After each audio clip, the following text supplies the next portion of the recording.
mahad waxaa iskale allah subxaanahu watacaala oo noo suurtageliyey maanta inaan si nabad ah ku soo gaarno caasimadda kumeel gaarka ee dowladda Jubbaland.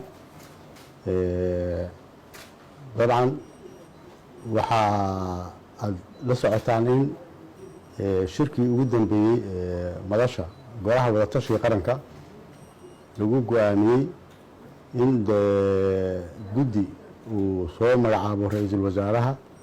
guddigaas oo ujeedadiisu ahayd inuu soo qiimeeyo xaaladda deegaan doorashada labaad ee dowladda Jubbaland Garbaharey. waxaa maanta halkan aan ku joognaa anigoo guddoomiyey ah iyo guddoomiye ku-xigeenka maxamed cawil oo iga fadhiya dhinaca bidixda, xoghayntii guddiga maxamed daahir oo iga fadhiya, laba xubnood oo kaleeto oo siid guddiga maamulka doorashooyinka heer dowladaha xubnaha ka ah dowladda federaalka ee Jubbaland, laba xubnood oo ka tirsan Axmed Ibraahim iyo Shuke.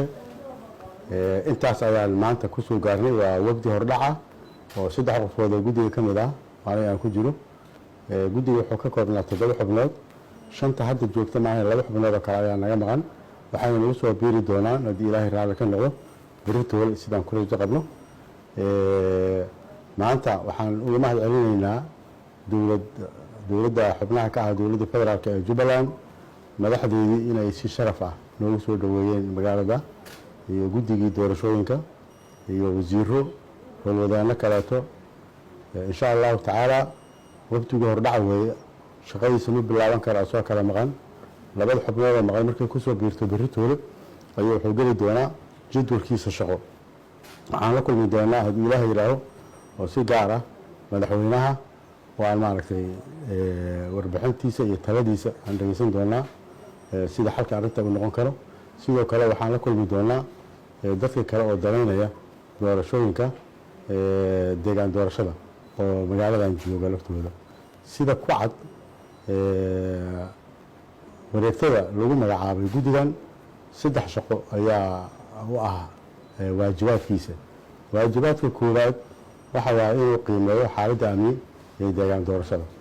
arrinta labaad waxa weeye inuu qiimeeyo agabka iyo arrimaha lagu fududeyn karo qabashada doorashada siday diyaar u yihiin. tan saddexaadna waxa weeye inuu xog ururin ku sameeyo aragtiyaha kala duwan ee daneeyaasha doorashada ee deegaan doorashadaas. insha allahu tacaala dadka Soomaaliyeed markaan hawshaas gudagalno oo ay soo dhammaato ayaa waxaan siin doonaa warbixin. inta ka horeyso hawsha guddiga qiimeyntu waxay u socon doontaa sidaas. wixii meel kasta laga kulmana hal mar lama soo dayn doono. waxaan ka hadli doonaa kaliya warbixin oo inta soo saarno aan kula noqono muxuu ahaa mas'uuliyiintii noo soo dhiibtay. markaas ayaynu waxay go'aan ku qaadan doonaan warbixinta iyo tala soo jeedinta guddiga marka uu hawshiisa soo dhamaado. sidoo kaleeto marka aan mas'uuliyiinta dowladda xubnaha ka ah dowladda federaalka ee Jubbaland oo madaxweynaha ugu weyn yahay iyo mas'uuliyiinta kaleeto aan la kulanno oo aan taladaas ka ururino, waxaa wafdigu dabcan uu booqasho ku tegi doonaa deegaan doorashada labaad ee Garbaharey. halkaas uu kula kulmi doono mas'uuliyiinta joogta oo qiimeyn doona xaaladda amniga ee waxaas meesha ka jirta, oo qiimeyn doona siday u diyaar u tahay meeshaasi agabka iyo waxyaabihii looga baahnaa doorasho lagu qabto, iyo dabcan xog ururin la xiriirta aragtiyaha kala duwan ee dadka deegaanka jooga ay ka qabaan doorashada.